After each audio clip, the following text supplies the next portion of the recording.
안녕하세요. 결혼한 지 올해로 3년 차의 30대 주부입니다. 제가 지금 처한 상황이 너무 답답하여 제 이야기를 좀 해보려고 하는데 막상 컴퓨터를 켜니 어디서부터 어떻게 얘기해야 할지 모르겠네요. 시댁 식구들 모두 저를 원망하고 있지만 전 정말 억울합니다. 신우가 자기 손으로 망쳐버린 인생을 왜 저더러 책임지라는 건지 이해를 못하겠거든요. 신우하고 저는 오랫동안 알고 지낸 사이예요. 한 동네에 살면서 중고등학교를 같이 나왔거든요. 하지만 사이가 좋았던 적은 없습니다.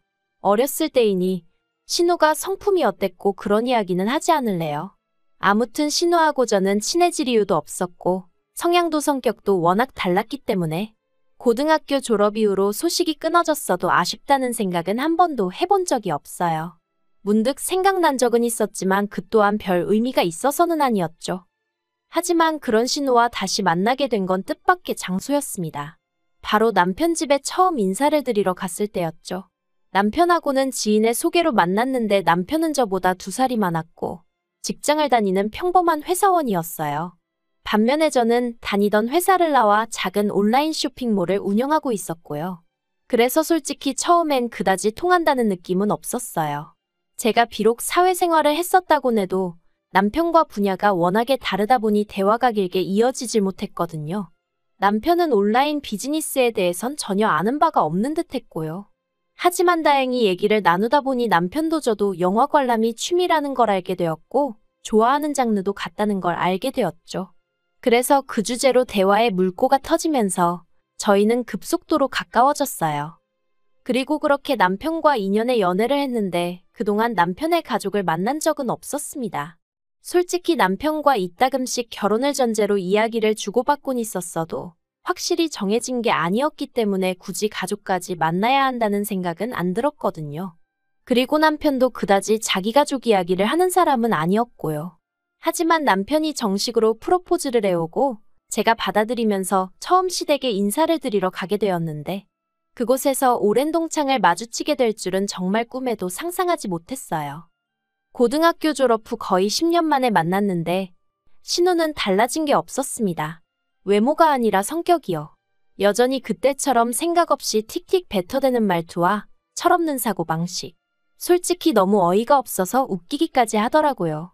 그리고 동시에 어떻게 저런 신우에게 제 남편 같은 오빠가 있는 거며 제 남편 같은 사람에게 신우 같은 여동생이 있을 수가 있는지 납득이 되질 않았죠. 참고로 저희 남편은 어떨 때는 답답하고 지루할 정도로 매사 진지하고 경우를 따지는 사람이에요. 아무튼 신우 또한 저를 한눈에 알아본 듯 했어요. 그러니 아닌 척하고 있기도 뭐하고 그래서 제가 먼저 신우에게 말을 걸었습니다. 몇 학년 몇 반 누군데 혹시 기억나냐고요. 그랬더니 신우도 역시 맞구나 하면서 나름대로 반가운 척을 해오대요. 그리고 그제서야 남편이 어떻게 서로 하냐며 신기해했고 시부모님도 놀라워하시고 뭐 덕분에 첫 만남이었지만 적어도 저는 긴장도 풀어지고 나쁘지 않았죠. 시댁에서 나오며 제가 남편에게 신우하고는 친하냐고 물었어요. 왜냐하면 사실 남편이 자기가 여동생이 있다는 얘기는 한두 번 한 적이 있어도 여동생에 대해서 뭐 하나 제대로 말해준 적은 없었거든요. 그리고 아니나 다를까 남편이 딱 잘라서 별로 안 친하다고 하대요. 자기는 책임감 없이 사는 사람이 싫은데 자기 여동생이 딱 그렇다면서 그리고는 자기가 더 놀랐다며 저더러 자기 여동생이랑 친했었냐는 거예요. 솔직히 저도 모르게 그럴 리가 있냐고 큰 소리로 대꾸할 뻔했어요. 하지만 가까스로 그냥 얼굴만 하는 정도였다고 짧게 대답했죠. 사실 전 신우를 좋아하지 않았어요. 왜 소위 나댄다고 하잖아요. 신우가 딱 그랬어요. 자기가 뭐라고 교실에서 온갖 소음을 만들고 분위기를 흐트려 놓고 반면에 저는 나름대로 목표하는 성적도 있었고 가고 싶은 대학도 있었기 때문에 그런 신우가 정말 마음에 들지 않았죠. 하지만 그게 제가 신우를 좋아하지 않은 이유의 전부는 아니에요. 신우는 걸핏하면 거짓말을 했고 시쳇말로 남을 팔아댔거든요. 그러다 걸리고 나면 남 탓을 하기 일쑤였고 그래서 어린 마음이었지만 정말 별로라고 생각했었답니다. 아무튼 그렇다고 신우랑 저랑 정말 무슨 머리채를 잡고 싸웠던 사이도 아니고 그러니 결혼은 없었던 일로 해야겠다 뭐 그런 생각은 안 했어요. 하지만 앞으로 살면서 신우랑 부딪히는 일이 생기면 말 그대로 골치가 아프겠구나 하는 걱정은 했죠. 그리고 아니나 다를까 상견례장에서 신우 때문에 황당한 상황을 겪게 되었답니다. 상견례 얘기가 오가던 당시 저는 남편에게 참석 인원을 양가 부모님과 당사자들로 제한했으면 좋겠다고 했어요. 별다른 이유는 없었고 그저 진지하고 엄숙한 분위기에서 양가 부모님이 대화를 나누시면 좋을 것 같았거든요. 다행히 양가 부모님도 그게 좋겠다 하셔서 그렇게 인원수 맞춰서 예약을 했는데 상견례 당일 보란듯이 신우가 왔더라고요.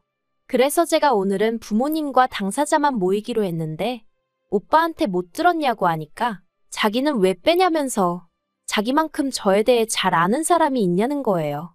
그리고 설마 했는데 황당하게도 양가 부모님들이 대화를 주고받으시는 중에 신우가 대뜸 자기가 웃긴 이야기를 해보겠다더니 갑자기 제 학창시절 얘기를 꺼내는 거예요. 그런데 그게 정말 재밌고 추억할 만한 이야기가 아니라 제가 운동장에서 넘어져 온몸에 흙탕물을 뒤집었었다거나 시험을 망쳤다고 울고 짜고 했었다는 그런 시시껄렁한 이야기들이었죠. 그리고 결국 보다 못한 제가 신우더러 오늘 그런 얘기하는 자리 아닌 거 알지 않냐고 한마디 했어요.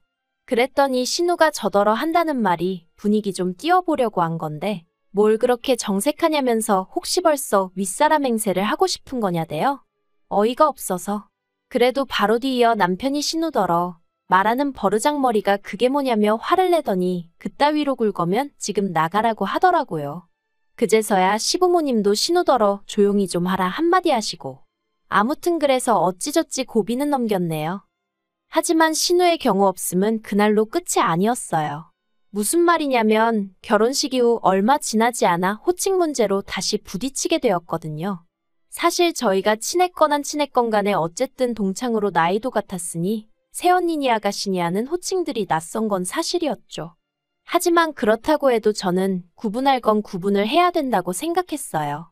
특히나 어른들 계신 자리에서 저에게 야, 너 해대는 신우를 보고 있으면 짜증도 나고 어이도 없고 제가 마치 신우보다 아랫사람이 된 기분이라 표정 관리가 쉽지 않았거든요. 그래서 신우에게 앞으로는 호칭하고 존대어를 써달라고 했는데 신우가 정말 황당하단 표정으로 기껏 한다는 말이 윗사람이라고 유세 부리는 거냐입니다.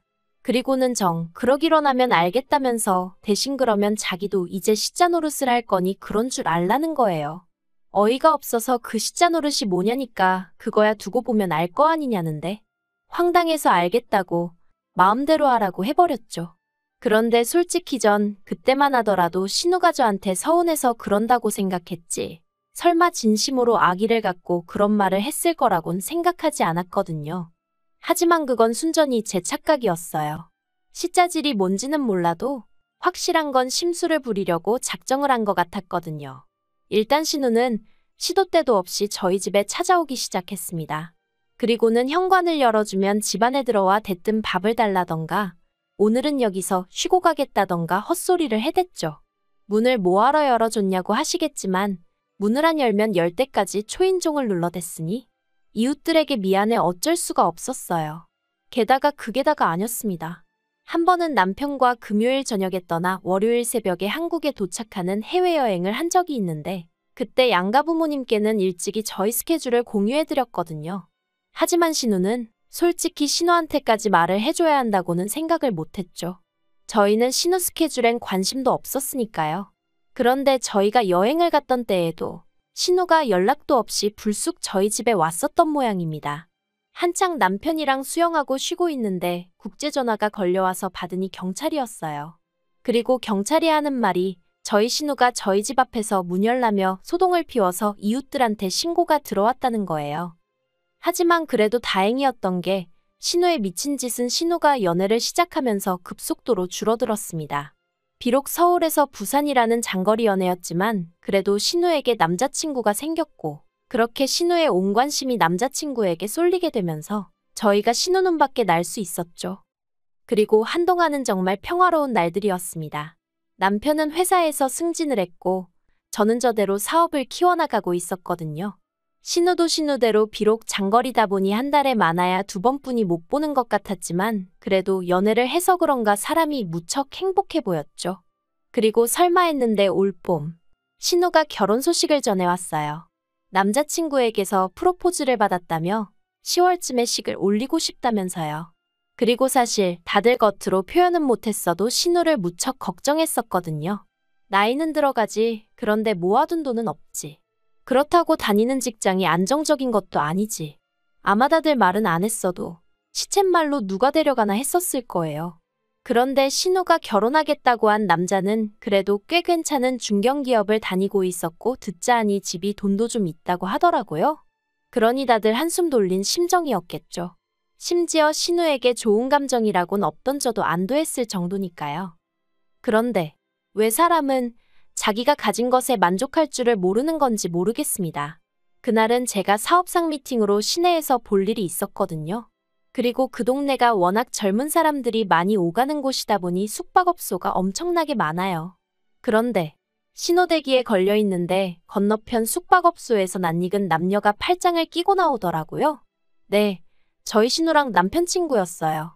심지어 남편 친구는 제가 알기로 유부남이었고요. 신호가 바뀌는 줄도 모르고 넋놓고 두 사람을 바라보고 있었습니다. 하지만 이내 뒷차의 경적 소리에 놀라 차를 출발시켰고 한동안 제 심장이 벌렁벌렁거리더라고요. 설마 하는 생각에 집에 돌아오자마자 차에 있던 블랙박스를 확인했는데 이건 뭐 두 번, 세 번 돌려볼수록 누가 봐도 신우와 남편 친구가 분명했어요. 이걸 어떻게 해야 하나? 남편하고 얘기를 해야 하나? 하지만 동시에 괜히 이런 일에 얽혀서 좋을 게 뭐가 있나 싶기도 하고. 그래서 며칠의 고민 끝에 저는 죽을 때까지 저만 알고 있는 비밀로 묻어두기로 결심했습니다. 한순간의 실수일 거라고, 신우도 이내 정신 차리겠지. 그렇게 믿고 싶었죠. 그리고 한 달쯤 지나 지난달이었어요. 저는 사업상의 이유로 출장을 나가게 되었고 당연히 남편에게 얘기도 했었죠. 남편뿐 아니라 시부모님께도 누구랑 어디로 며칠을 간다고 정확히 알려드렸고요. 이건 뭐 시부모님이 제 사생활에 관심을 갖고 그러시는 분들이라서가 아니라 그냥 제가 친정 부모님한테 알려드리면서 같이 말씀드린 거예요. 아무튼 그래서 출장 이틀째였는데 모르는 번호로 전화가 걸려왔어요. 그리고 저는 사업상 저는 몰라도 제 번호를 아는 사람들은 종종 있었기에 아무 생각 없이 전화를 받았죠. 그런데 상대방이 잠깐 머뭇하더니 저희 신우 이름을 대면서 남자친구라고 하더라고요. 그래서 안녕하시냐고 어색하게 인사를 건넸더니 급한 일이 있어서 그런다며 저희 신우를 좀 바꿔달라는 거예요. 그래서 그게 무슨 소리냐고 저는 지금 출장 중이라니까 신우랑 같이 간 거 아니냐입니다. 신우가 저랑 2박 3일 동안 여행을 간다고 했다나요? 그제서야 순간 아차 싶은 게 그 버릇 여전히 못 고쳤구나 싶대요. 하지만 이를 어쩌지 싶은 생각과 동시에 신우가 정확히 뭐라고 한지도 모르는데 제가 무슨 말을 할 수 있었겠어요? 그래서 그냥 전 무슨 얘긴지 모르겠으니 다시 신우에게 연락해보라고 하곤 전화를 끊었습니다. 그리고 그날 밤 집안이 온통 난리가 났어요. 정확히 말하면 1차적으로 제가 신우한테 별 욕을 다 먹었고요. 이내 이 이야기가 시부모님 귀에도 들어가서 다음날 또 온갖 욕을 먹었죠. 저더러 눈치가 있네 없네. 왜 그 전화를 받았냐부터 시작해서. 그런데 웃긴 건 아무도 신우의 부도덕함을 욕하진 않더라는 거예요. 오로지 저만 물고 늘어지는 게 정말이지 신우가 누굴 닮았나 했더니 시부모님, 특히나 어머님을 닮은 거였더군요. 그리고 결론부터 말하자면 신우는 남자친구에게 차였습니다. 이게 어떻게 된 건지는 저도 남편을 통해서 들을 수 있었는데 시부모님이 저희 남편더러 오빠가 돼서는 뭐라도 좀 해봐야 하는 거 아니냐고 하도 닥달을 하셔서 저희 남편이 부산까지 내려가 신우 남자친구를 만나고 왔거든요. 그런데 그쪽에서 먼저 말하기를 사실 올해 초부터 신우 낌새가 이상하긴 했답니다. 갑자기 밤새 연락이 안 되는 적도 있었고 그래서 설마 싶었는데 대뜸 올케 그러니까 저랑 여행을 간다고 하니 수상하더래요. 평소에 제 욕을 그렇게 해놓고 왜 저랑 여행을 가나 싶어서요. 그래서 신우한테 제 연락처를 달라고 하니 그건 또 죽어도 안 알려주려고 해서 신우가 잘 때 몰래 따로 찾아 적어뒀었다면서 아무튼 걸릴만 해서 걸린 거더라고요. 저 때문이 아니라. 그런데 어머님은 남편이 이런 이야기를 전했음에도 불구하고 계속해서 억지를 쓰셨습니다. 저 때문에 신우 인생이 완전히 산산조각이 났다며 저더러 책임지라나요? 그리고 그 책임이란 것은 바로 신우를 데리고 살라는 거였습니다. 왜냐하면 신우가 남자친구에게 차이고 얼마 되지 않아 임신을 했다는 사실까지 알게 되었으니까요. 제가 신우더러 도대체 애 아빤 누구냐고 물었어요. 차마 남편 친구냐곤 못 물어봤고요. 그런데 신우 대답도 가관이었습니다. 모르겠답니다. 이놈인지 저놈인지 자기도 모르겠대요. 나와봐야 알 것 같다는데.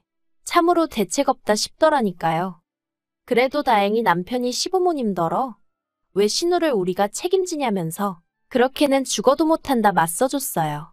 그리고 신우 인생이 저렇게 된 건 전부 본인 잘못이니까 다시는 저를 불러내서 쓸데없는 말씀 하지 마시라고 그러면 자기도 더는 안 참겠다고 하더라고요.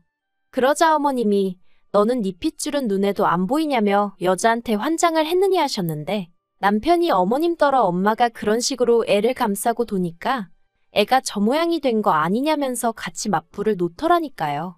그리고 다행히 신우도 저희 집에서 살기 싫다고 난리였어요. 자기가 미쳤냐고 엄마 아빠 집을 두고 왜 오빠네 집에 가냐고. 그러니까 저희 어머님 엊그제 연락해 오셔서는 신우는 당신이 데리고 살 테니 대신 돈으로 책임을 지라는 또 신박한 말씀을 하셨습니다. 그러자 남편이 어머님 떨어 그나마 보내드리던 생활비도 끊어버리기 전에 제발 이상한 소리 좀 하지 마시라고 하대요. 그래도 참 다행이죠. 남편은 정신이 똑바로 박혀 있어서. 솔직히 남편도 어쨌든 자기 여동생이니 얼마나 신경이 쓰이겠어요. 저한테 말은 안 해도 속이 말이 아니겠죠. 그래도 최대한 제 편에 서서 저희 가정을 우선시해주니 그 점은 참으로 고마울 뿐입니다. 그리고 신우에게는 어째서인지 조금은 미안한 마음이 들기도 해요. 제가 어떻게든 신우 남자친구한테 변명이라도 해줬어야 했던 건 아닐까 하는 생각도 종종 들고요. 정말이지 제가 왜 이런 가책을 느껴야 하는 건지 모르겠네요. 아무튼 신우가 애를 낳고 나면 또 한 번 이 집안에 폭풍이 치지 않을까 싶습니다. 신우 남자친구의 애면 그나마 그래도 다행이겠다 싶은데 남편 친구 애면 어쩌죠? 혹시 둘 다 아니면 그땐 또 어쩌면 좋아요? 정말 왜 이런 일을 제가 신경을 써야 하는 건지 살다 보니 별의별 일을 다 겪어보네요.